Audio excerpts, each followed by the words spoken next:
there, dickhead.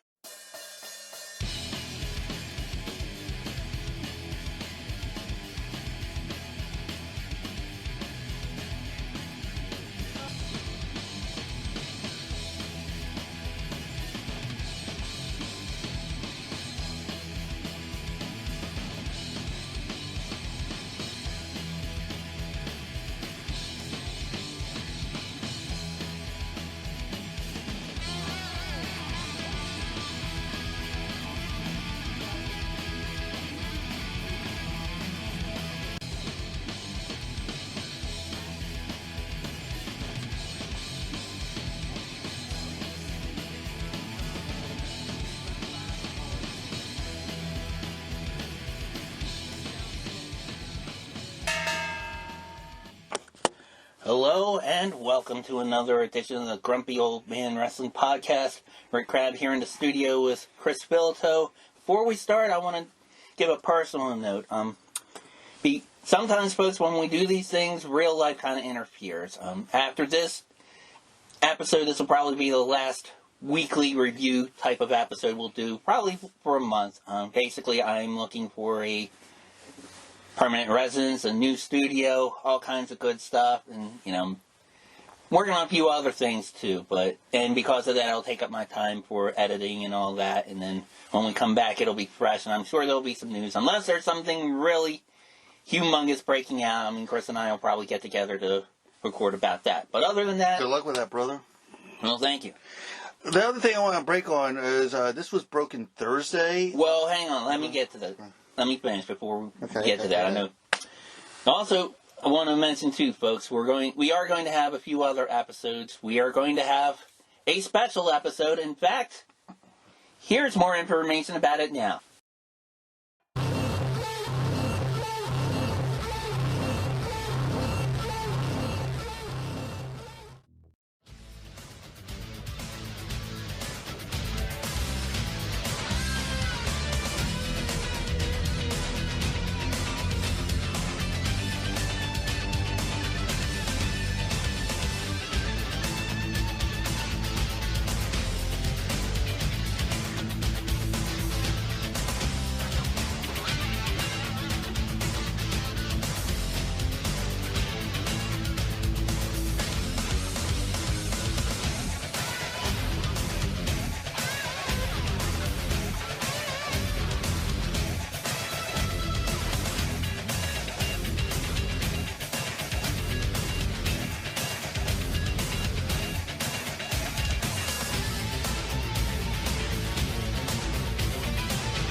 Alright, Chris, yeah, that's right. So, folks, mark that date and time for your calendar. We have a funny thing for WrestleMania weekend, And because we all ain't going to survive the 2 days that is that show. No. In fact, this will be a pre-game for... And it'll probably be better than the main show. Yeah, and definitely be better for what they use for the pre-games. That's for doggone sure.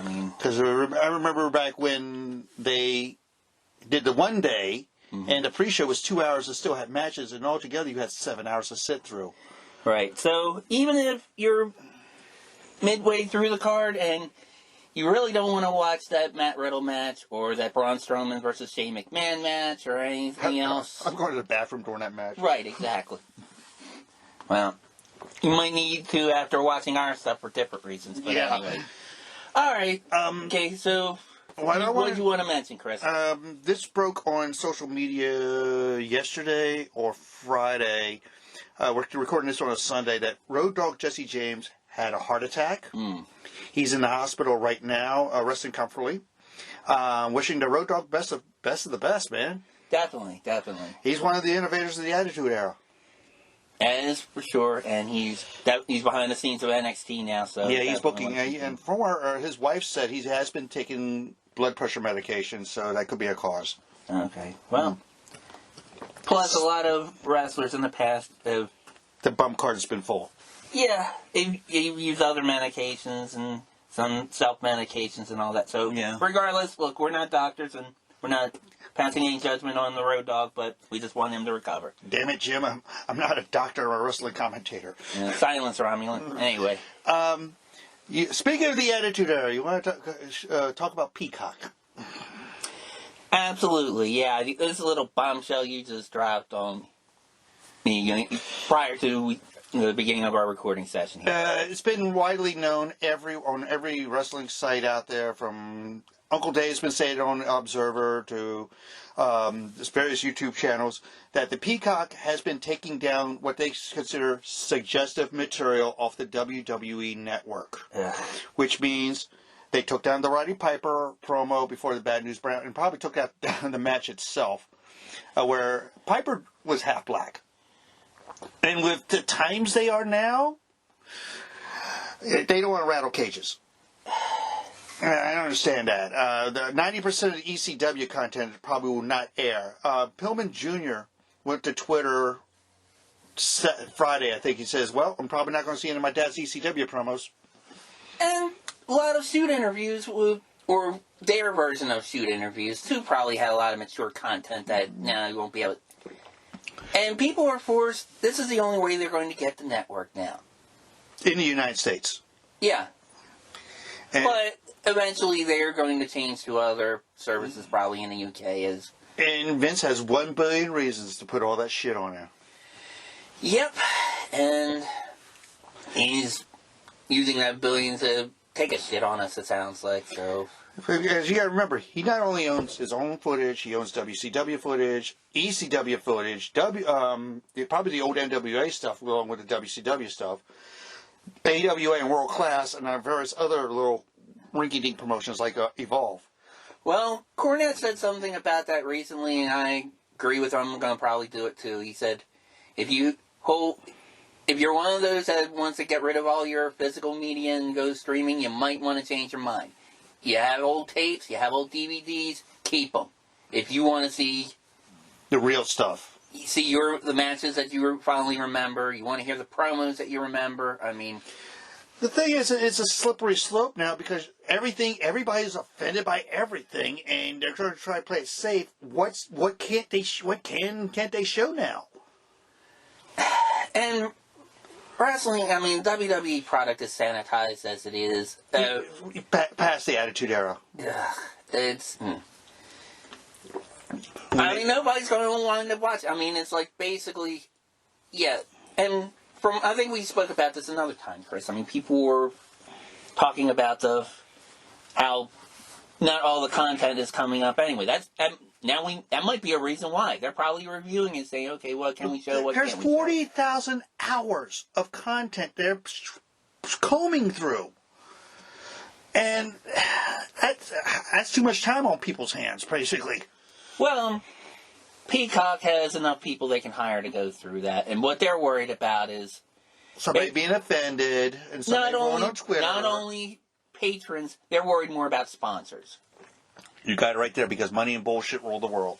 It's been, and that's been fact proven for years. Yeah, decades, even centuries. Yeah, and it'll probably be proven on if you watch our broadcast and we start getting more listeners. They'll probably start monetizing and.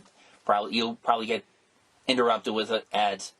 Yeah. Part of me hopes that happens, and part of me doesn't wish that on you, folks. But that's the way it is. Yeah, I hate YouTube's ads to begin with. So, right. But what do you think they would put on there left? Well, like you were saying, probably old AWA, maybe some World Class, and I mean. If you remember those old World Class days, Fritz didn't do anything risque. Yeah. Well, maybe with the Freebirds, that's about it. Well, early on, though, he was a freaking Nazi, so I mean, they might cut that out. Literally. But I don't know. You have a lot of stuff. And Vern really didn't do anything risque with the AWA. Not really, no. He played it safe. He played it very safe. Yeah, I mean, probably the most controversial thing I remember, in the latter years of the AWA, is maybe it was Colonel De Beers. Yeah, that means they'll probably cut that out too. So, or anything the Iron Sheik spitting on. Well, then again, nowadays the Iron Sheik will be welcome spitting on the flag nowadays. Well, I don't know. I mean, it's not good news for people who want to get Peacock because of the WWE network. So, and really, Chris, I mean, the reason why you get the network, it's certainly not the current programming, other than maybe like some of the interview segments and Stone Cold stuff like that. The Broken Skull sessions are awesome. Right. But most people, they get that because they want to see the old NWA, WCW, Florida, ECW. Which they redubbed the music, which drives me crazy. Well, yeah, they don't want to pay copyright fees. I get that. True. The other thing that bothers me about it is that it's sanitizing.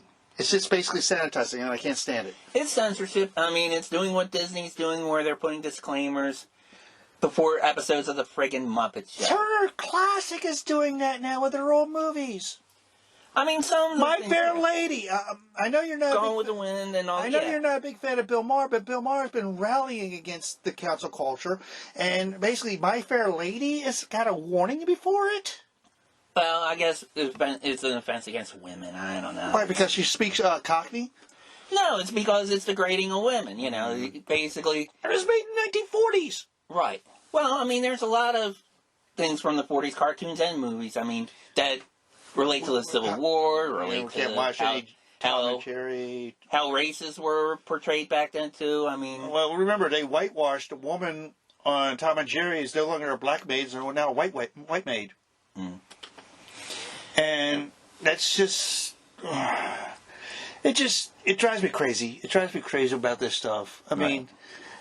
I'm not politically correct, but I don't go overboard on the other end. And this is going board over the other end. Right. Now, do you want to talk about what I saw this morning? Yeah, a little bit. I want to mention one more thing about this. Yes. So, I mean, basically, as you said, this is being done for money. But if enough people don't buy it, then maybe they might reconsider. That's the clue.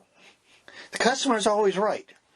Make your fucking voice made with not paying the fucking network. Unfortunately, though, Peacock, all they might just decide to do is drop the WWE network and give Vince back the money. Yeah, and you'll get to see reruns of 30 Rock in The Office and which is probably the best thing. Yeah, Parks and Recreation and all their other crappy sitcoms. I bet you won't find the Cosby Show.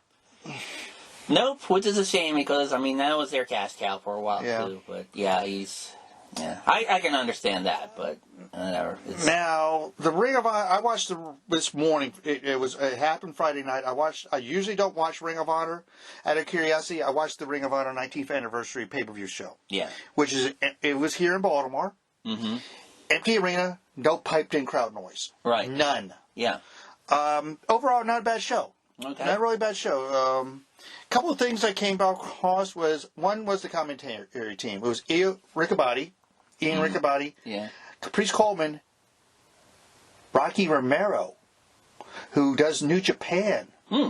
That's a little telltale thing. If he's into that, the whole interpromotional relationship could be similar to what Callis did, saying he was from Impact and then started. Yeah, okay. Rocky was there, and during this pay-per-view, there was a little thing with Delirious came up to Rocky and whispered something in his ear.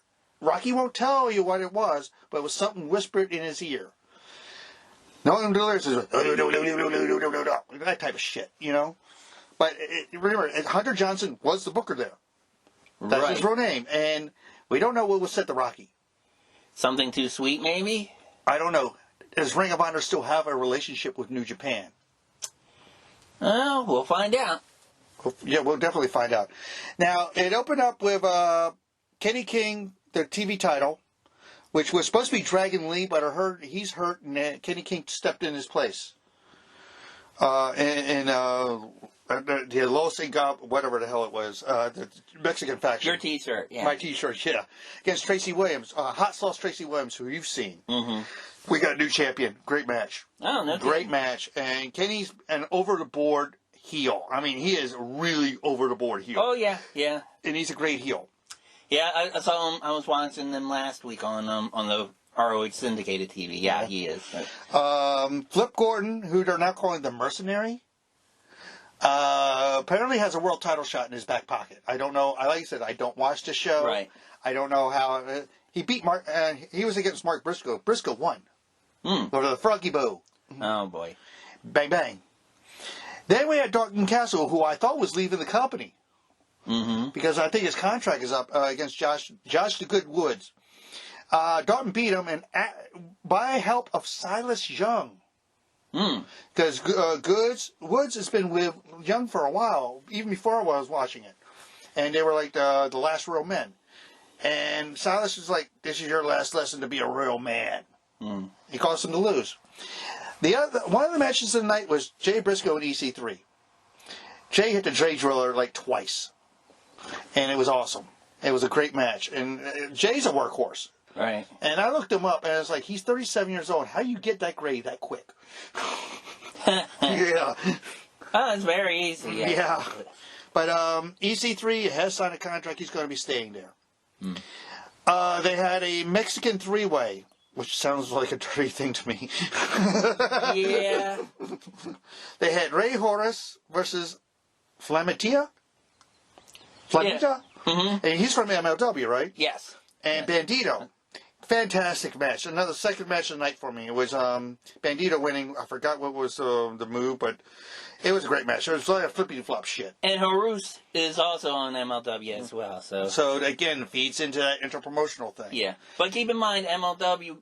Well, it's hard to say with Ring of Honor because they tape bulk. They tape in bulk. Right. They both of those companies do that. So it's... Yeah. So is Impact.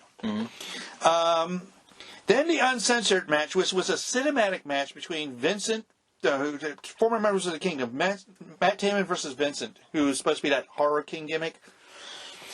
They were in an abandoned arena, which looks like a miniaturized version of the Hammerstein Ballroom. Right. It looked like a high school gym almost. It looked like shit. It was probably, you know what it probably was? It was probably the old arena at UMBC. That used to be called the Wreck. Yeah. It looked like a wreck. Yeah. Some guy, I don't know who this guy was. I think it's Bull James from NXT. Showed up and shoved both of them off a balcony through a table down below, almost like the Tommy Dreamer choke slam off the balcony. Right. And he picked up Vincent and walked away. There was no clear winner because there's no referee. It was a fight. It was basically a fight. Right.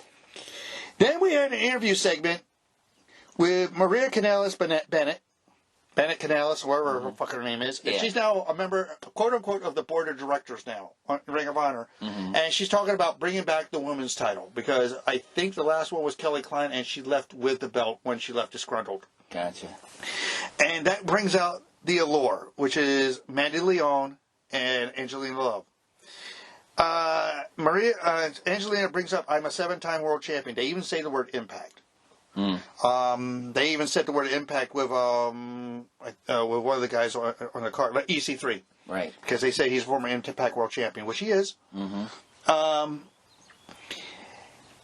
Maria got in Angelina's face back and says, if you want to buy in this first round, you're going to have to beat, who's the interview girl? The little one with the bow tie. I forget her name. I know who you're talking about. But she's going to have her first match against Angelina Love, probably on Ring of Honor television. Jesus. So you're just feeding that girl right straight to the sharks right away.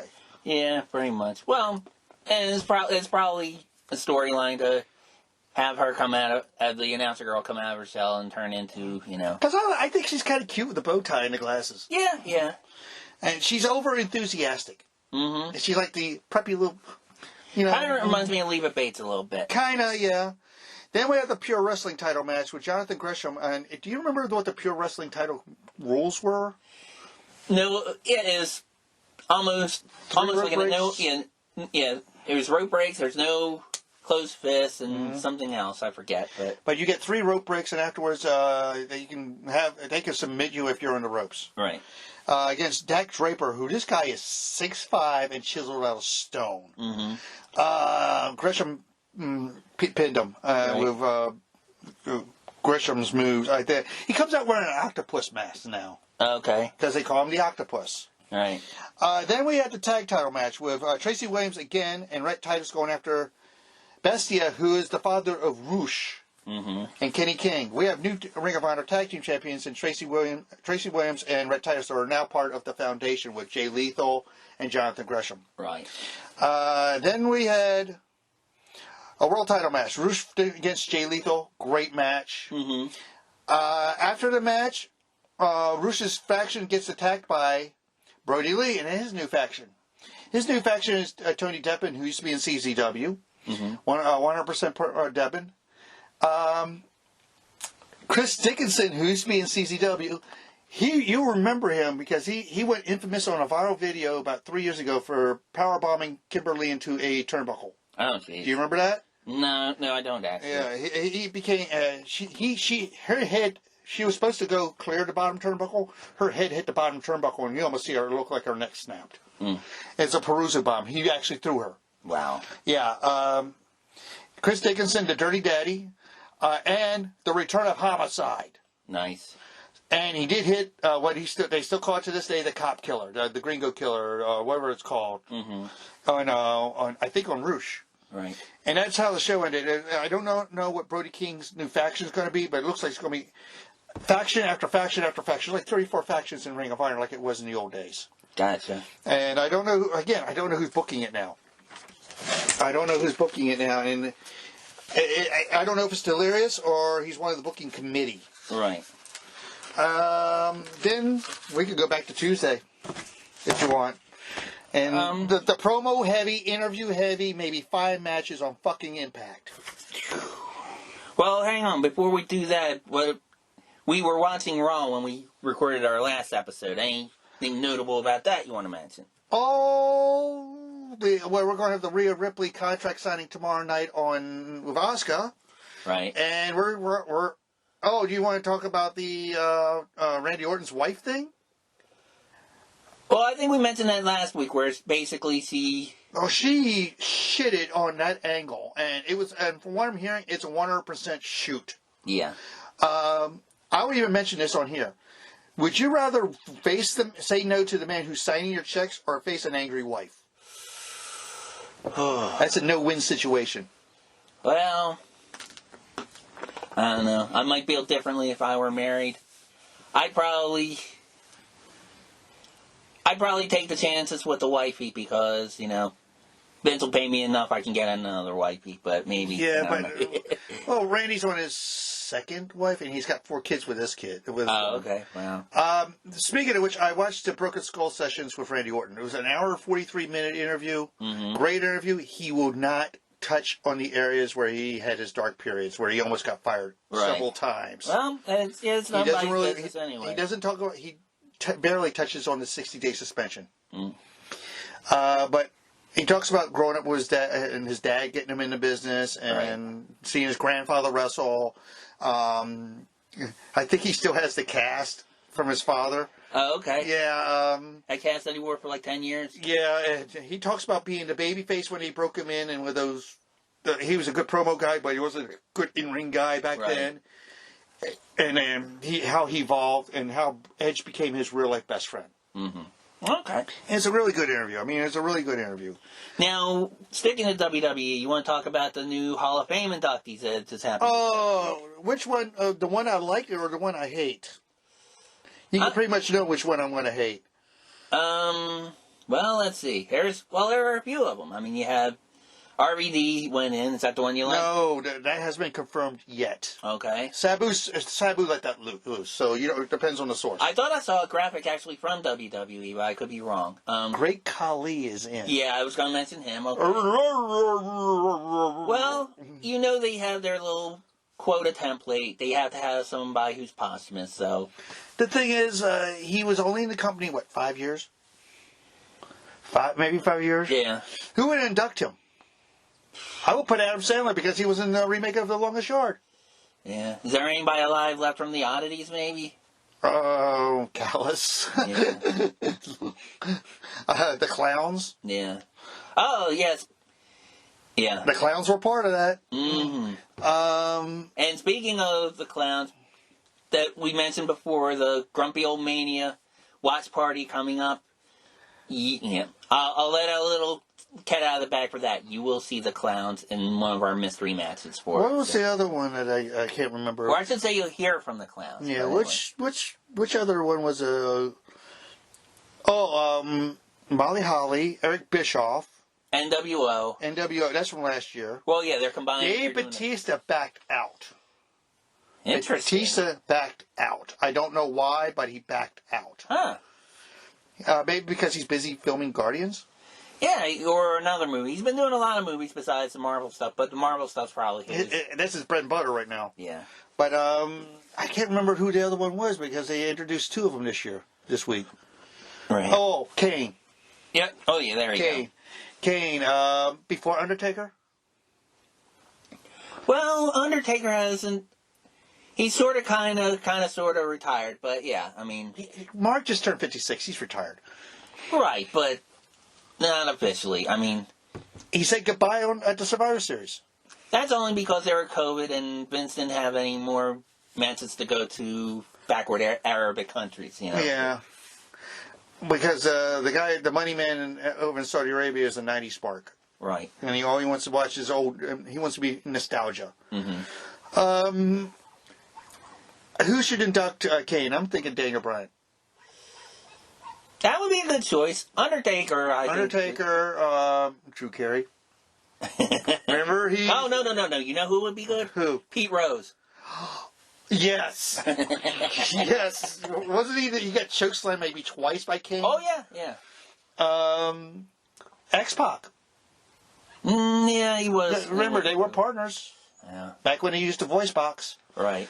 Who else? RVD. Mm. It's my favorite bit is still like, after he won the tag titles, like, hey man, we won the tag titles. What'd you do last week? I took this skunk down in the basement. You too, man? I think one thing if you remember years ago when they kept having the celebrity guest GMs. Yeah. I think they missed a great opportunity to get Dennis Leary for one episode. So he could do a promo with Kane, both of them with the voice box. Oh my God, it would be fucking phenomenal. Give me a Big Mac, large order fries. Stop making fun of me. I'm not making fun of you. That would be phenomenal. Oh my God. They missed the boat on that, Probably a lot of people now don't remember Kane doing that. So, do you see RVD getting in? Why not? Sure. They got an Icons thing coming up with him. Yeah. But it's... Am I interested this year? I was interested last year. I wanted to see the Bellas get in. Oh, and speaking of which... Oh, yeah, the Bellas. The Bellas have said something that they want to get back into the business. And the only thing they have left is the tag titles. All right. They want to go after Shayna and Nia. Mm-hmm. Or whoever the tag champions are. Would you want to see that? Not really. Those girls, Grant, those two came a long, long, long way. Yeah, and and the one, Daniel Bryan's wife had, how many kids does she have? 2 right now, and the other one just had her first. Oh, wow. So. And I'm not a reality show guy, but I did watch Total Bellas, and just because I think they're both hot. It's a good show. I mean, they show them being pregnant together. That reminds me when we get to Wednesday. There's a certain reality thing I want to talk to you about when we go to our petite elite friends. But yeah. Yeah. So you want me to talk about Impact? If you must. I never. Well, that's not true. I'm kidding. I know we've had Monique on the show, and we do like a lot of the wrestlers on Impact. I just don't get to see it because they changed the date of their pay-per-view from the 23rd of April to the 24th, which is a Sunday, because they didn't want to compete against UFC that night. Oh, okay. All right. And they do have a streaming special, I think, in 2 weeks. Yeah. With Hardcore Justice. With Although, didn't they have a pay-per-view the same night as a recent WWE pay-per-view, though? No, it was during TakeOver. Oh, okay. It was during TakeOver. Yeah, they had it during a TakeOver. Oh, okay. All right. And it was a streaming special. Right. It wasn't an actual. You're plunking down money to watch it on TV pay-per-view. I'm wondering who still actually charges for pay-per-views in wrestling. I think. Well, AEW does. They don't have a streaming service. That's why. Then we had like NWA, and then you have like these internet pay-per-views. Well, they have the internet pay-per-views, but Impact still probably has to go through. Their traditional pay-per-view systems probably Fight TV. Right. Like everything. Like I think Stardom is now starting with them, and Shimmer's with them now. I think now. Right. The first match was we had Jazz versus Deanna Purrazzo, which Deanna won. She Jazz put her over. Okay. Again, what's the job of the veteran? Put the younger talent over. It depends which company you're in. If you're in 80s Memphis, it might be a different story, but you know. We had a Good Brothers Eddie Edwards segment, which Eddie and Carl, the main event at the end of the night was going to be Eddie Edwards versus Carl Anderson. They set it up for that. Mm-hmm. And when the Good Brothers came walking around the corner, they walk into Decay. We're going to probably have Good Brothers versus Decay coming down the road. Oh, wow. Which is going to be Crazy Steve and Black Taurus. Oh, okay. I always like to see Black Taurus throw Luke Gallows around. That would be an interesting matchup. So, I mean, Taurus doesn't have too many guys big enough to go up against. He's a horse, and they're looking for horses to go up against. It's right. Either him or Madman Fulton. Mm. Then they had a Swingers Palace, quote-unquote, commercial. Again, they got nothing for Swinger to do. I mean, they really have nothing for him to do if they're doing this. Mm. And he's living the 80s gimmick to the hilt. He's still wearing bandanas. He's wearing Dayglow spandex to the ring, like the fluorescent colors. Well, send her to Monday nights. Send him. Yeah, he could sit on the other swing since the team supposedly is back. But we'll get to that in a little bit. Then we had another backstage segment of Rohit Raju and Fala Ba, which. Fala Ba is now sleeping in the backstage area because he lost all his money at Swingers Palace. Mm. And now they're saying he has a gambling addiction. Then we had an X Division title rematch from the pay-per-view, from the streaming special of ASOS the champ against TJP. TJP won by DQ. That means ASOS is still champion because Madman Fulton interfered. Right. Then we had another interview, Matt Cardona interview, and they talk about him and Kurt Hawkins, Brian Myers, and we're going to have a match, either if not at Hardcore Justice, probably at Rebellion, between the two. And if it's going to be Hardcore Justice, it's going to be a gimmick match. It's going to be nothing but a plunger all over the ring. Oh boy! Because Tommy Dreamer is booking the show. Are they going to hit each other with their podcast microphones? Probably, yeah. If you let them do what they want to do, yes. Then we had another segment with Trey Miguel, Triple XL, and Tommy Dreamer, which basically Triple XL is going to be part of this Hardcore Justice thing. Okay. Then we had Rohit Raju beat Fala Ba. Mm. If you never see what Fala Ba is, it looks like he's a rather large Filipino guy, and the guy he looked up to because of this was Yokozuna. Ah, okay. Yeah, because of the size. And this guy can move better than most of the guys his size. Okay. I won't say he's going to do Bam Bam Bigelow, Brian Cage, flippity floppy shit, you know? Right. But he can move better. Then we had a paid ad from AEW with Tony Khan, Shivani, Callis, and fucking Omega, which they walk off during the ad because they didn't want to talk anymore to Tony Khan. Oh, boy. About Wednesday night's show. We'll get to this at the end of the show where Impact is changing the days and times of their show. Yes, okay. Because of another show taking its place. Right. Then we had Callis and Omega did a promo. And here's the interesting thing. Callis said that Omega is better than his best friend Ibushi. They called out Kota Ibushi. Mm-hmm. Does that mean when the restrictions are done, they're coming? Yeah. You're going to see an international version of Pro Wrestling USA. Yeah. Or Fire Pro. Yeah. Then they did a video promo with Rhino and Violent by Design. Mm-hmm.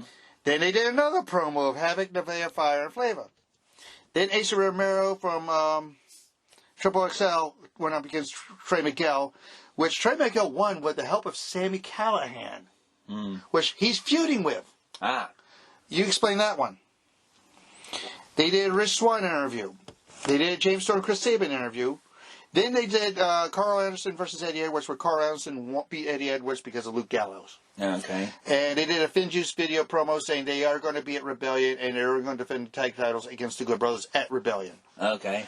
And they're going to defend the belts in Japan while they're there also. Ah, okay. Now, because of NXT moving to Tuesday nights, the day after Mania, the Tuesday after Mania, Impact is retreating a little bit. They're going to Thursday nights. Which is smart. Which is very smart because that means AEW can promote their show. Right. Instead of the other way around. Mm-hmm. You say it's smart? Definitely, yeah. Do you think they'll get more eyes on the product with AEW helping them out a little bit? If AEW does that, I don't. It's hard to say. I mean, really, I don't know what'll get more eyes on the product, especially since I don't know. You pissed off a lot of like older fans back, and they don't. They're tired of seeing 4 or 5 guys huddling outside the ring, and then somebody diving over the rope. Yeah, you see that as much as a wrist lock now. Vince is high on that. I don't know why. Every guy's got to do that in the WWE now. Well, it's every company. I mean, AEW's been guilty of that more than... And super kicks. Yeah. Oh, and I forgot who wore... Somebody said on Twitter today, I saw a picture of somebody wearing that shirt that Don Callis had in his hand. That is his shirt because I saw it. It's on... I went to Pro Wrestling Tees' website. That was like one of their hot sellers. I want that shirt, by the way. Yeah, that is a cool shirt. Then I went to NXT on Wednesday nights. I watch NXT on Wednesday. I downloaded and watch AEW the night after. Right. Again, it was promo heavy. Mm-hmm. You got a lot of guys out with COVID because of the outbreak they had in the Performance Center. So they had to deal with what they had to deal with. They can just have longer matches. You promoters that keep saying, well, because of COVID we had to do that, stop it. Stop apologizing for them. That's bullshit, okay? Stop it with your lazy writing and stop getting people from Duckman and Adult Swim and these other idiots to write for shows. Get some actual wrestlers who know how to wrestle, who know how to come up with storylines, that kind of thing. So, bravo. My sentiments exactly. We had a very competitive opener with Io Shirai and Zoe Stark. If have you seen Zoe Stark yet? Yes. She's very impressive against Dakota Kai and Raquel Gonzalez, which sets up it's basically to set up the feud between Gonzalez and Shirai. Right. And Shirai, night 1 will be the main event at TakeOver, Stand and Deliver, which I'm all in. Right. I'm all in. We all know Gonzalez is going to win. You know it. I know it. They're pushing that girl to the moon. Well, I know we thought that about Moose and Impact. So true. Vince or Hunter or Road Dogg, if he's back healthy, or whoever is making the decisions, might decide to change it up at the last minute. Then they did a recap of the Adam Cole Kyle O'Reilly feud, then they interview in the back with Kyle and Roderick Strong, and Roderick Strong says, "I want nothing to do with you two. I'm getting the fuck out of here." And guess who's trying to recruit him? Who? Cameron Grimes. Oh man. And Cameron Grimes just basically shoved on his ass by Roderick Strong. Cameron Grimes should maybe get Roderick Strong like a Virgil type jacket or something. Yeah. Oh yeah. Well, he's the poor man's Ted DiBiase. Yeah. Then we have Bronson Reed versus your favorite, my favorite dummy. There you go. Yeah. L.A. Knight. Who he beat Knight. I thought they were going to give Knight the push. Nah, I don't. I mean, Knight, you can go either way. Knight, I think they got more for the promo. Then we got, the thing is, they announced him, he's from, I mispronounced it, Hagerstown. The ring announcer called him Hagerstown. Well, I don't know. I used to live with somebody in Frederick, and I'm going to Hagerstown. It might actually be an apt pronunciation, but anyway. Then we had Karrion Kross versus Oney Lorcan, which he beat the living tar out of Oney Lorcan. Oh, God. And this is the guy who a week ago had your tag titles. Right. And you made him look like a chump. Mm-hmm. Again, you're supposed to make Kross look like the monster that he is. Yeah. Then Kross and Balor went back and forth with the verbal jabs. Then, squash matches of the night. Drake Maverick versus Walter. He chopped him into next week. Oh, my God. He chopped him into chopped liver. He's like cabbage in the coleslaw. Like, he chopped them into chopped split into scalloped potatoes. Those chops are nasty, man. Well, Walter's a nasty looking dude. I mean, if they ever wanted to reboot Rocky IV, he'd be a Drago. Then they did a Walter Tommaso Ciampa confrontation, which we're going to get at TakeOver. Walter's defending the UK title against Tommaso Ciampa. Which, does that mean it's going to be defended on NXT proper now? Who knows? Then we had a Pete Dunne promo saying he's still the best technical wrestler in the company. And then nobody had come up to him yet. Then we had a Johnny Gargano promo. Who cares? Then we had a women's tag title match. Shotzi and Ember versus Aaliyah, and her partner from Robert Stone, I forgot the new girl they brought in, is quote-unquote injured. So they offered money to Mercedes Martinez. And Mercedes came in, and they lost. Shotzi and Ember are still the tag champions, but Mercedes wants the rest of her money from Robert Stone. So you want that woman after you? Well, remember, a 20-year pro. She's a 20-year pro. I've seen her. Well, okay. Well, she's got experience. Well, it sounds intriguing, actually. Then we had, like I said, the Cameron Grimes, Roderick Strong promo in the back. Then what looks like they're setting up Shotzi and Ember defending against Indy and Candice, The Way. Okay. You're looking forward to that match? I'm not sold on Indy. I'm not sold on Indy. I have to see more of the other team. I mean, I like the pairing of Shotzi and Ember together. So I've seen Candice in Gorilla and other promotions. She's not bad. Yeah. And one of her signature moves is the Lion Salt. Okay. Then we had Jordan Devlin versus Kushida, which Kushida's now the job boy there. Yeah. Which is sad. What is it with Asian wrestlers that they put in that brand? They have to make them the job boy, even if they like. Kenta. No, right. Now with Xia Li now, they're turning her into a monster, a miniature monster, but a monster. But then they had a confrontation between Escobar and Devlin, and they both held up their belts. Mm-hmm. And look at those three little letters I wrote. HBK. He came out, didn't say a word. Did you see that segment? No, I didn't. He brought out a ladder, shoved it in the ring. And we're going to have a ladder match between Jordan Devlin and Santos Escobar for the title unification. All right. That I want to see. That I want to see. That's smart. That's a good match.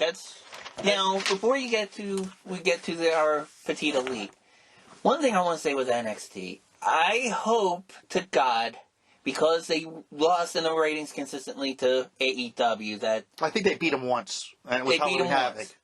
I hope that Titan Towers isn't saying, okay, pal, well, we're moving you to another channel. We got to change things up because you lost in the ratings. So they're making it more like Raw and SmackDown and promo. That's what it looks like they're doing to me, Chris. I'm worried about that. Yeah, I'm worried about that, too.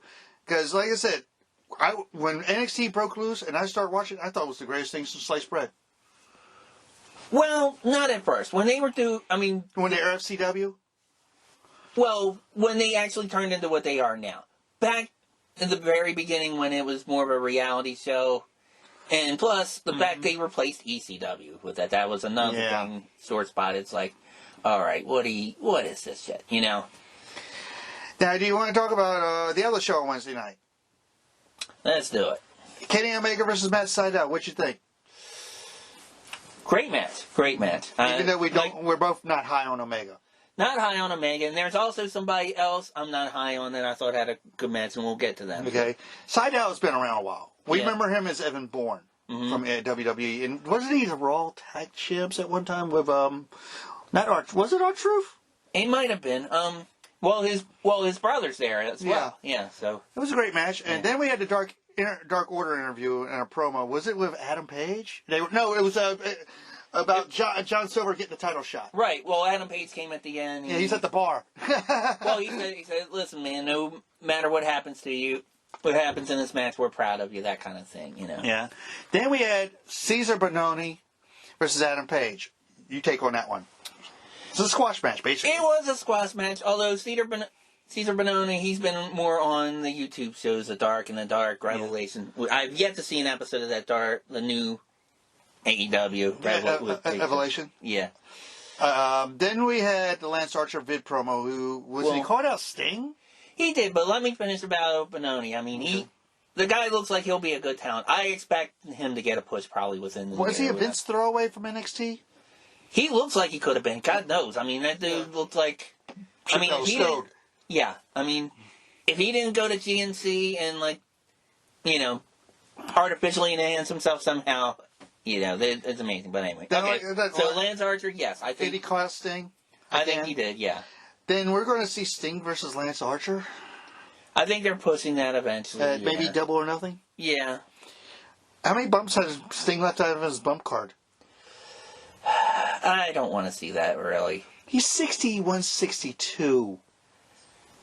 And for Lance Archer, and I don't... Lance has got to be in his 30s, if not near 40. He's been around a while. He's a big dude. He's powerful. And I don't know. I've seen him in interviews. He actually seems like he's a decent dude. I don't think he would be intentionally stiff with Sting. I don't think he's careless. He seems like... I think he's...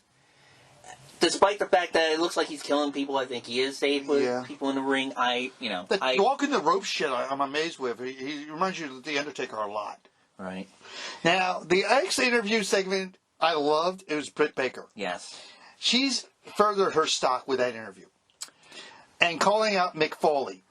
Right. Yeah, if you don't remember, fans, after that amazing match with Thunder Rosa, Mick Foley gave her props, basically... Mm-hmm. Did you happen to notice the flannel shirt she was wearing around her waist? I didn't, actually. What is the colors of the flannel shirt Mick Foley always Well, it was the same colors, and I think that was a troll of him, Yep. And she was wearing a flannel shirt of that same type. And, I mean, once she said it took him 20 years to be a hardcore legend, and it only took her a week. One night. Okay, I call bullshit on that. You obviously have not seen FMW, ECW... IWA. Even WCW.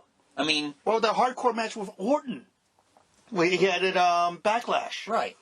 I mean, the matches he's had with Vader where he lost his ear, I mean, come on. Have you read his book?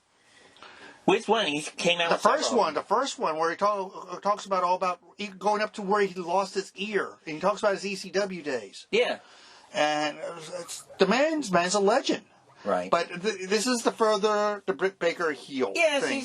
She's trying to put herself as a heel. And the only thing I don't like about that, Chris, is that match, I thought that was supposed to be like a feud ender, but it sounds like they want to keep it going with her and Thunder Rosa. We'll get to the NWA in a sec, because you watched that. Yeah. And the Pinnacle versus the Varsity Blondes and Dante Martin. Yeah. The Pinnacles are coming off strong right now. Of course. And the Inner Circle was nowhere to be seen. Which, I said last week I didn't like that. They're feeding into that because Double or Nothing's about 2 months away, so we'll probably have a lot of Pinnacle versus Inner Circle matches coming out. Yeah. And, let me pause this for a second. Andrade has no 30-day no compete clause. He can go anywhere he wants. Now, do you see him going here? No, I see him going to Mexico. Or even New Japan? Mexico, going back to Mexico? Yeah. Does that mean she goes with him? Very possible. She's upset right now. Then we did the Pinnacle interview, which it's your standard MJF interview, which was a fucking 5-star interview with MJF.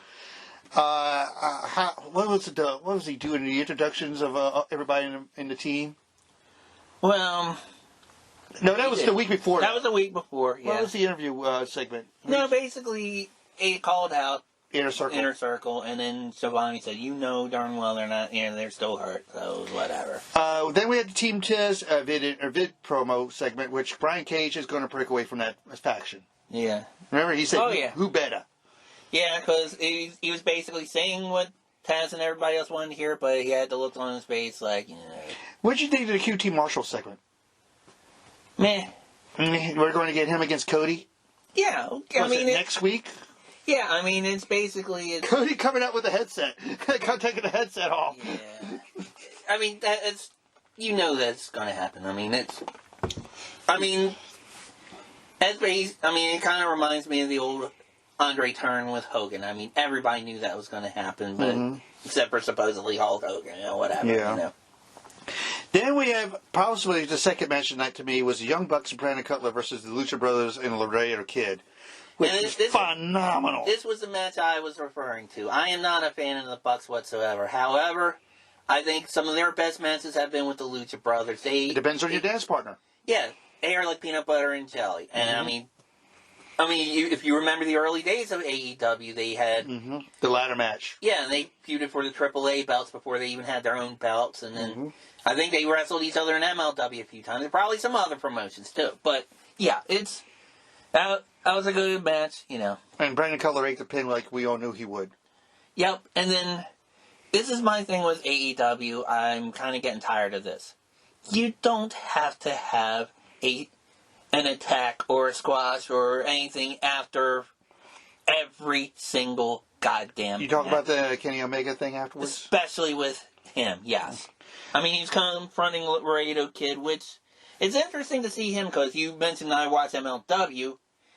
He had the AAA Cruiserweight belt when he was in MLW.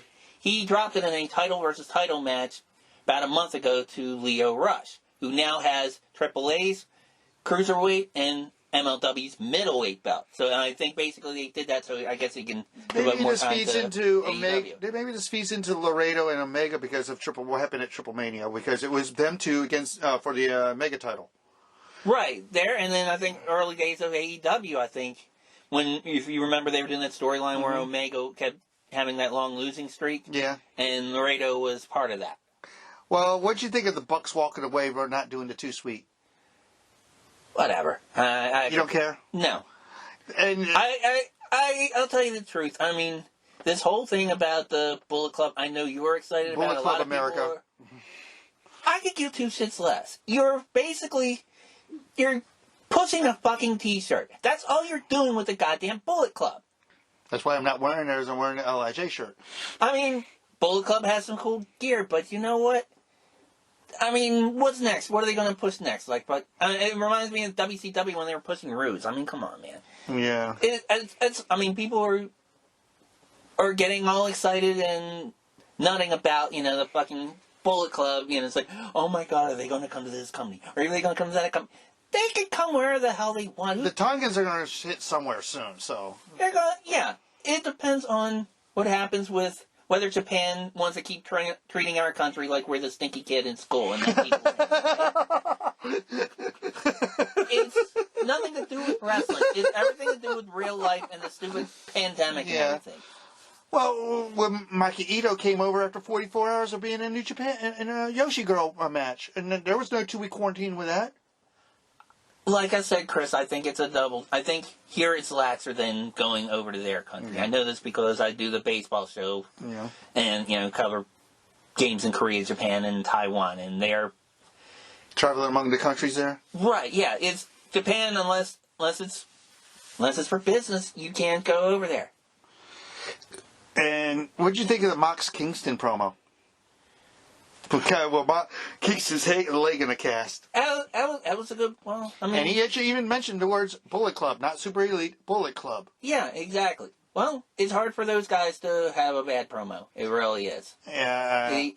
And the surprise of the night to me, Tay Conti beating Nyla Rose. Yeah. That was a surprise. It was. It surprised a lot of people. It was a pleasant surprise. Definitely much so. And... Because, she looked like a typical, You're going to feed her to this monster. Girl, yeah. And I think a lot of people were expecting that, but then, in kayfabe at least, she's supposedly from Brazil. She is. Has a BJJ, one belt in BJJ, another belt in Judo, and all this other... So... From what I read about her, she does. Okay, well... She was in NXT for 2-3 years. Do you think they dropped the ball on her? I'm sure. Then we had the Best Friends Miro Kip promo, which I didn't give a shit. When are they going to have this arcade fucking bullshit match? The next episode. Oh, god damn. Now, we're going to talk about... You said something about reality shows. Mm-hmm. The Roads. Yes. You want to talk about it? Yeah, basically, it's like, why? I mean, come on. We have Miz and Mrs., we have the Bellas, we have Total Divas. Isn't that enough?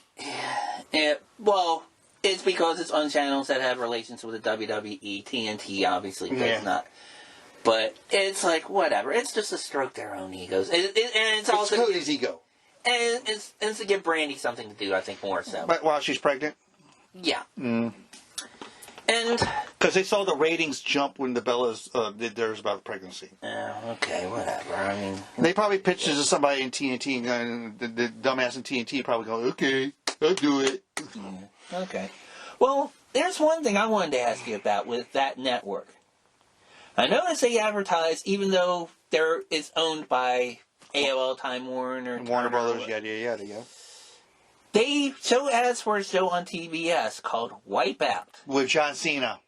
And they actually show even little things watermarks on during the matches with John Cena on AEW. Somebody brought it up. It was you or somebody else brought it up on Facebook or Twitter about that. And it's like, oh wow, I just saw John Cena on fucking AEW. Mm-hmm. Even if it was a little thing, it's John Cena on an AEW show. Right. And Vince got wind of this. Yeah. And you know Vince probably had a fucking tantrum. Well. Because he wants to bury those guys as much as he can, and he knows he can't. If I'm not mistaken, wasn't that show one time on the USA Network, or is that just another?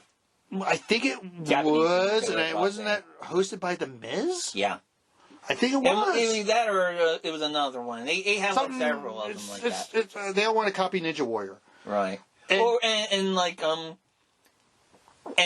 the old Japanese game shows like that. What was that one they used to have on Spike where... MXC? Yeah, the Most Extreme Elimination Challenge where they had the American comedians dubbing over. Yeah. Well, the original Ninja Warrior, which I love that show, watching it. Right. Then Darby Allin defended the TNT title versus Silver. I missed the ending because I had to do something for somebody else for a second. How was the ending? I forget, but basically, Darby had won, but it was... Because of Silver's injury? No, I forget what... It was just a reversal. They just both went back and forth. It was like watching a pinball machine. I feel bad not remembering the ending of it, because that was a hell of a match. But Silver's hurt right now. I think he's got a separated shoulder? Oh, I know what it was. They had a Men's left that one thing with, Conti. Yeah. She got jumped by the... Oh, yeah, by the heels, by Bunny. Yeah. So, and that's what happened. Matt Hardy and his gang of thugs. Gang of misfits came out and they started fighting. Because who's Tate Conti associated with? The Dark Order, yeah. Yes. So. Because Anna Jay's going to be on the shelf for 6 months. Because she just recently had her shoulder repaired. Right. And she's a rookie still. I mean, she's still a baby in the company. Yeah. And she's got a lot of years ahead of her. Hopefully, a lot of years. But overall, I thought it was a better show than NXT. Yeah. From what you told, I mean, especially since it was promo heavy. Well, even AEW was kind of doing that too. Yeah, but not as much. The only thing I have a problem with match-wise with AEW is every single one has to have that picture-in-picture, and then part of it actually isn't. You know what I mean? They show some of it during their stupid Progressive and Liberty Mutual commercials that they have to get in ad nauseum. Then Wendy's Bag Alert and all that other bullshit. And then they actually have other commercials where you don't see any of the match at all. How long is SmackDown? Let's see. 2 hours. How many matches do you think SmackDown had Friday night? Look at it. I'd say, maybe like 4 or 5. 4. The first half hour was Daniel Bryan, Edge, and Roman Reigns. Right. About Daniel holding the show hostage. Yeah. Why? They've done it before. Steve Austin's done that before. But that was on Raw, which is 3 hours. You could stretch that out. But this is a 2 hours more condensed show with talent they can use. It makes sense for the storyline because he was pissed off about Edge. What happened in the back at Fastlane? Yeah. Match of the night to me was Rollins and Nakamura again. Oh yeah. Those two cannot fail. And also the promo of the night was with Rollins and Cesaro. Oh, the swing in the backstage? Oh, God, that was hilarious. How many times did he swing him? Like 3 or 4 times? Yeah, I know it wasn't the 22 like he did in the ring at one time. Oh, where the mic stayed in his hand, and he swung him out of his jacket. Sound like Larry and the Three Stooges. Ah. Then we had another Roman backstage segment where he's sitting in his comfy chair. He's like a Samoan godfather. I'm waiting for him to say, I'm making you an offer you can't refuse. And Jay says Guido. Right. You watched Smackdown Friday night, right? Mm-hmm. What'd you think of the Street Profits and Big E versus Alpha and Apollo? Well... I'm not big on the Street Profits. No, I've never been big on the Street Profits. Dawkins has been there forever. Yeah. And I'm usually known to him as the man with the many headbands. Yeah. I mean, I like the matches with Big E and Apollo. That was great at Fastlane. Yeah. I mean, not Fastlane, yeah. And they're going to have a rematch at Mania. Right. Hopefully it'll be some sort of gimmick match. Then we had a Pierce Edge segment. Then we had the KO. I love the KO show segment. I only got one question for you, and Sami didn't answer that question. He kept on answering every other question. Right. Sami Zayn's a great heel. He is. But I want to get back to Adam Pearce. Here's my thing with him. He's not the general manager. Right. And even though I'm sick and tired of when the McMahons do it, I wish they would make him more of an authority figure with his backbone. Once I would like to see him in the ring with all them. Was Friday. Not enough. Okay. I would like to see him go off on Roman Reigns. Say, look, shut up, okay? You say you're the head of the table. Why don't you go sit at your table and shut the hell up until I'm done? And you keep acting like I can't do anything to you. Wrong. We fired champions before. We've suspended champions before. We've stripped people, and I can do it with you. I'm sick of you. I'm sick of your mullet cousin. I'm sick of your penguin manager that shoved the ECW's profits up his nose. Shut the hell up, all of you. I'd like to see him go cornet. No. What did Roman say in the backstage? It's like when he sent Jay to get Pierce's, what are they going to do? Fire us? Exactly. And if even though I'd probably be like in a wheelchair and wheeling over to you and using my one hand that can move as a joystick to drive over to you afterwards, I would get in his face. But the KO show was great. I thought the fucking segment was great, and I can't wait. It's like going to be night 1 or night 2 of Mania. I forgot, but that's going to be one of the highlights for me to watch because we've seen them as Steen and Generico go at it in Ring of Honor. Right. Then we had Bianca versus Natty, which Bianca won, and I didn't Natty and Tamina jump her afterwards. They did, and I think she got into it with Sasha again too. It's basically we don't care. You don't need all of that, okay? Again, it's the pizza where you put on the horrible toppings, okay? Yeah. Just give me a Bianca versus Sasha pizza. That's it. Yeah. I don't want... You don't want pepperoni and sausage and pineapple. Keep the pineapple off, keep the anchovies off, keep the mushrooms, keep the red onions off, all that dumb shit. No. What is it? Too many cooks spoil the broth. Man. Right. Then we had the Roman Edge segment in the back. Mm-hmm. Which... Well, whatever. Then I forgot who won this. Who won the Mysterio Ziggler match? Was that Mysterio? Yeah, with some help from his nitwit son. Does that set up tag title match at Mania for them? I don't know. That's probably another. That's probably if I don't get a sandwich, get a soda or a beer. The thing is, there are rumors going around that there could be a 4-way. Yeah, whatever. Could you? But anyway, Augie Doggy did help Daddy Doggy. Yes. Mm-hmm.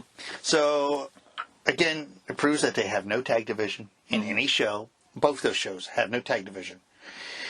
Then we had the Pierce, Roman, Edge, Daniel Bryan thing at the end with the big announcement, which was for Mania.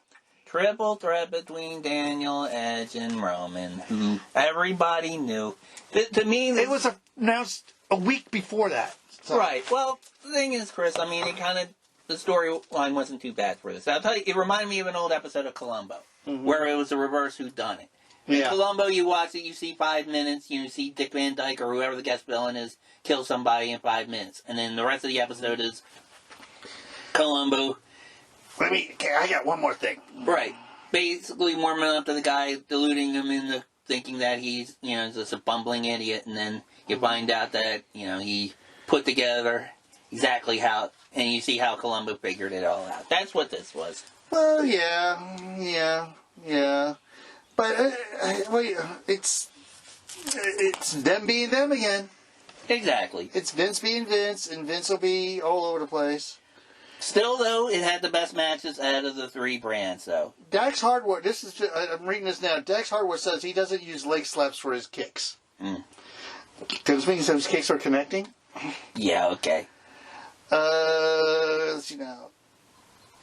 Nick Aldis is not interested in AEW crossover. Do you agree with him? It could further his career. I mean, Thunder Rosa's there. I don't think he might not want a whole NWA thing. I could see him defending the belt on there or something. I mean, I've seen other NWA champions. I saw on that indie I told you about in Texas. It's out Western Entertainment, but it makes sense because it's Texas. They have Trevor Murdoch. He defended his national title on one of their shows recently. Yeah. Now, do you want to talk about the NWA pay-per-view? Yes. What'd you think? I liked it. Now, here was the thing. That pay-per-view actually happened a week from the day that we're recording. Yes. And it happened during the day, so Fastlane could be at night. Right. Mm-hmm. And the whole thing was Thunder Rosa, everybody, and they even acknowledged it on the pay-per-view. That she was in AEW? Yes. Okay. They didn't say AEW, but said that she had like a hellacious, hardcore match. Mm-hmm. Now, granted, okay, Jacksonville is, from my understanding, a fairly short drive from Atlanta. Yeah. So, kind of makes sense. But after having that crazy match Wednesday, when was that card actually taped, Chris? I don't know. I mean, it was aired on Sunday, but I know they taped in bulk, so I don't know. Right. Well, okay, so that makes it even more amazing. Thunder Rosa, after having that crazy, violent match with Britt Baker, we'll go over the whole results, but against Camille. Yes, he had a match against Camille, and we'll go through everything on here. I have the results. Okay, but how is Camille as a worker? Steph, her finisher's a spear, right? Yeah, I mean, they keep it simple with her. They make her, spear, clothesline. They make her just like China, just ground based. Color by numbers thing, yeah. Right. Okay, so we're going to start off. We had a 4-way match. A wrestler by the name of Slice Boogie. I think I might have seen him either NWA. He was hitting on the interview girl on Power. Yeah. Oh, yeah, well, yeah, a lot of people have. I would, too. I'll leave my comments to myself on that one. Well, okay, yeah. I mean, she's not the greatest as far as interviews, but, yeah, you know what, I'm not... Was Velvet part of the commentating team on this? No. Good. No, the commentators were, Joe Galli, Tim Storm, and then for the final match, they were joined by, Austin Idol. Okay. I liked Idol in here. I really do like Idol. He was kind of a little annoying. I like Tim Storm. I think Tim Storm he's probably like one of the best guys they've had in there as far as a color guy. Mama's favorite guy. That's over Cornette, and that's over, Wade Barrett. But anyway, you had Slice Boogie. He defeated, in a 4-way match, Crimson, Jack Stain, and Jordan Clearwater. Okay. And I think it was like with a surprise move. Next, well, somebody better call your mama, because you had the Funkasaurus Tyrus defeating J.R. Kratos, who is the partner of Aaron Stevens, who currently holds the NWA tag team titles. Okay. Tyrus, I mean, he's trying to do everything he can to get away from the Funkasaurus. That's what he did. That's what he did in Impact, where it was EC3. Yeah, and he even had this one shirt that I actually liked. It was a mock-up of the Great American Bash logo. Mm-hmm. He calls himself the Great American Smash. Hulk Smash. Exactly. Then you had a singles match for the NWA World TV Championship. Now, what was interesting about this, what they were doing with the TV title for a while, they were having the length of the match is 6 minutes and 5 seconds. Yeah. Like 6:05, with the time that TBS used to appear on. Now they changed it to 10:05.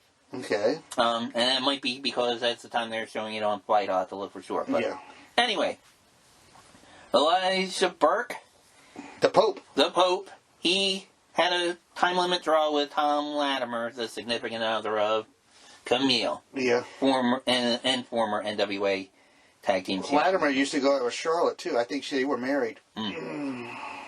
So he has a thing about blondes. Oh, yeah, well, Yeah. I don't blame him, quite frankly, out of either of those. Yeah. Then you had a singles match which was to determine the number one contender to the NWA World's Women's Championship. Ooh, Serena Deeb's on the shelf for 6 months at least. Yeah.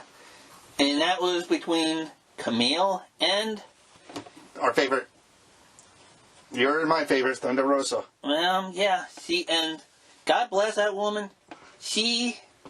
Not only does she work a lot of matches, she doesn't exactly do, like, I don't know, like, Dick the Bruiser and, have you in a headlock for, 30 minutes. I mean, she goes after people that beat her ass. And she gives it to, I mean, Thunder Rosa looked like, for a while, she was going to meet Camille. She was basically doing the thing, well, Camille's a monster, so I gotta attack her legs, I gotta use MMA and jiu-jitsu moves and all that kind of stuff. And it was a good, violent match. Mm-hmm. But Camille eventually was too much for her, and now she is the number one contender to the NWA Women's title. What are they going to do with the title since Serena Deeb's on the shelf? Just let it sit? And how long did you say? 6 weeks? Maybe 6 months. She had her leg scoped. No, they didn't say, so they might have to make a decision on that. True. Alright.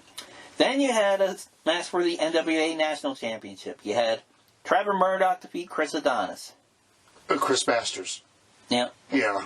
Murdoch retained his title, and then afterwards tried to be sportsmanlike and shake Chris Adonis' hand, and Adonis wasn't having any of that and beat Murdoch's ass at the end of it. Did he put him in the master lock? Yes. Okay. Then you had for the NWA World Heavyweight Championship. Speaking of which, before that, did they do the tribute to... I'm getting to that, thank you. Okay. Catfuckers interrupt us, thank you. Yes. Okay. Nick Aldis took on Aaron Stevens, and they did an amazing promo at the beginning of that card. You had showed it to me of how they wanted to dedicate it to Joseph Hudson, Josephus, the question mark, whatever you want to call him. And that was a match where you had 3 commentators. You had Austin Idol, who was supposedly invited to the match by Aaron Stevens. Which is interesting because Austin Idol claimed to still be the manager of Nick Aldis. Although I only saw him, only time I saw Austin Idol on Power was when he was doing commercials for the Kayfabe cocktail. I know he did NWA stuff like in Kentucky and all that stuff. Well, he showed up in CZW with Aldis to beat Storm for that NWA title. Right. And he was managing Aldis during that match. Yeah. So, yeah. So, anyway, that was a great match. It went back and forth, but Aldis eventually won with the clover. I think did he win with the clover leaf? I know he tried it on. I didn't watch it. Yeah, I just sent it to you. But anyway, Aldis did win the match, and then Aaron Stevens, it was an emotional moment. He was like crying in the corner. He actually had a question mark mask in his hand. Aww. And then Aldis called him over and, congratulated him on the match. And then literally the whole card came to the ring and they did like did kind of like the devil horn salute that he did. And, yeah. And somebody even brought out a Monrovia flag and all that stuff. I think that was Rosa. No, it was a lady that did. It wasn't Rosa. It was somebody else. Could be his wife. That could have been his wife. It could have been. I haven't finished watching Power this week, but I watched the first half of it. I'm not sold on Velvet Sky being a color commentator. Right. She's not good. She's a pretty face. She's good to look at, and she's good in the ring. Mm-hmm. But she's not a good commentator at all. You can barely hear her. She's very soft-spoken. Right. And you got to project. She doesn't project. And that's the thing with NWA. They don't do a lot of gimmicks like a lot of the modern companies do. They do have some attractive women, but they don't push them. Basically, you have to perform in that company. You have to carry a good promo, and you have to know how to wrestle. You can't just be some chick from Playboy and, or... look at you, Johnny Laurinaitis. Or Clips for Sale or OnlyFans now, I guess. Looking at you, Johnny Laurinaitis. Right. They have to go. Even some people, we've seen in indies before, it was when they were on Power, we love Kingston in AEW, but I think he really took it up a notch when he got to Power. He took it up a notch in CCW, and remember, I was a victim of one of his barbs. He Right. knew how to talk back then. But, I mean, you know the guy has a gift of gab when he comes to Atlanta wearing a New York Yankees hat and he carries himself off as a babyface. Yeah, and he's a proud New Yorker. He is a proud New Yorker. And another surprise, like I said, didn't finish watching the show, but I heard Milena showed up. And I heard Milena is trying to recruit Thunder Rosa again. I didn't see that on there. It might be something that they have on Power, but I didn't see it. It's on Power. It was on Power. Yeah. And a former WWE star showed up. Mr. No Days Off, Darren Young. No kidding. Okay. No kidding. He was part of a three-way, and I forgot who the other guys were in the three-way, but he was in the three-way. And I forgot his new name, but he did call him No Days Off. Okay. And I had to look him up and go, he looks, that ain't who I think it is. I had to look him up and says, that's Darren Young, who we haven't seen, how long? Right. Since the Titus and Primetime Players days. But I'll probably finish watching it tonight if the storms don't knock us out. Right. Because, ladies and gentlemen, we're under a tornado watch. Really? I didn't hear that. I just heard it saw rain, but... Frederick County, just west of us, is under a tornado warning. Oh, boy. And it's heading this way. But hopefully we don't lose our power, ladies and gents. Yeah, hope not either. Well, but like I said, well... And, of course, you had to say that after we talked about Power. Okay. Yeah, Power. And I like how they went back to the Don Dawkins song. They went back to Into the Fire. Yeah. Did they mention about a next pay-per-view on that show? Or I didn't see anything on that thing. No, it's surprising because their last two pay-per-views, they would do that. Yeah. And they did have sort of kind of a crowd. You want to describe this? I think it was basically their ring crew, their camera guys and all that. They kind of do what WWE did with the development people, or AEW does with the dark people. The people from AEW Dark, excuse me. Yeah. They have them sit be up front, in the front row, act like they're fans. You know, I think they did the same thing. And what's interesting for those who are fans of the NWA Power from last year, you'll remember their camera angles used to have the cameras facing the stands with the crowd. This pay-per-view, it was the exact opposite. You see the commentator table, yeah. Correct. You see the commentator table. You see the podium. The old WTBS podium. I even saw, long before Austin Idol joined the match, I saw him walking from the curtain over to across to the commentators. Who's the Adam Pearce clone that does the interviews now? I forget his name. I've seen him on there. They did a thing before COVID.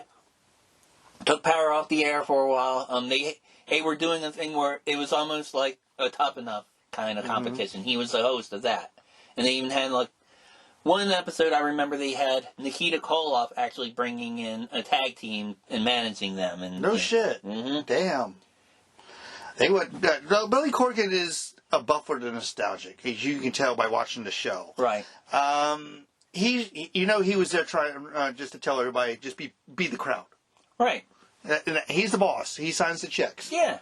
And actually, for as few people that were there, it worked for them. Because if anybody remembers... See, when I first started watching wrestling, Chris, I was misled as far as, the perception versus reality kind of thing. I was a kid when I was watching it. When I watched WWE and I would see, the cities they would go to and the arenas they would go to, I would think, okay, they're going to Madison Square Garden. They're going to the Philadelphia Spectrum. They're going to the Capitol Center. They're going to, Major League NHL, NBA arenas. Mm-hmm. Then I'd watch WCW. NWA back then. NWA. They're, going to the Norfolk Scope. What the hell is the Norfolk Scope? Greensboro, Greensboro, North Carolina. Where the hell is that? They be going to, all these little hick towns or whatever. Which they could fill maybe 5,000, 6,000 people. Right. Because back then... If you were watching Vince, you didn't know what to watch, you know? Well, Greensboro, no, they held more of that. But what I was getting at was their studio shows. It was even WWE when they had superstars in that hotel, in that high school in Allentown, I think it was. It still looked like an arena. Mm-hmm. There, it was, I mean, you'd watch like TBS, it looked like it was like the backlot of Channel 2, and they had like 20 girls with thick southern accents saying, "Go, Johnny, go! Go, Johnny, go!" And it just sounded like, Then even when sounded like Bush League and kind of bullcrap back then. Even when they moved to center stage, it was the same thing. Mm-hmm. It's like they focus on the crowd just like they're doing now. It looks like the same amount of crowd. Right. From like Saturday night, WCW it was center studio stage. TV, yeah. But go ahead. But I mean, then I realized, it was the other way around. It was just Vince pouring money into everything, and making sure we get the bigger names, the bigger arenas, and because Vince believed in everything should be bigger than life. Right. But I again, back then, when I started watching it, along with you, I watched them when they were in the Allentown Gymnasium, wherever the fuck it was. Yeah. Until Hulkamania. Then when Hulkamania took over, I kind of still watched it and didn't watch it, Right. Then I discovered the NWA. Yeah. And I watched the NWA more. Mm-hmm. Because I thought that was the good alternative. That was the better alternative. Right. Because you didn't have these big hulking guys there. You had guys average size who could kick your ass. Mm-hmm. Yeah. Like an Arn Anderson or Ole Anderson or even Ric Flair. They look like realistic guys. They just look like, mean guys that you would meet at a bar that you would, I don't know, you take your girl to some neighborhood bar and you'd be playing pool. He's one of them. Now put like a roll of quarters on there. I got a nice game. Like the Briscoes. Right. Mm-hmm. But, and I watched the rewind of Raw, and I watched those commercials with Miz and Morrison. You have to watch them. They're hilarious. Yeah. Okay. They're hilarious. They are funny together, and it's a wonder they don't do like a buddy sitcom or some shit. No, give them time. When they retire. Right. All right, well, do you have anything else you want to add to this particular episode, or? Nah. Okay. All right, give your socials if you must. At C. Filato on Twitter and Christopher James Filato on Facebook.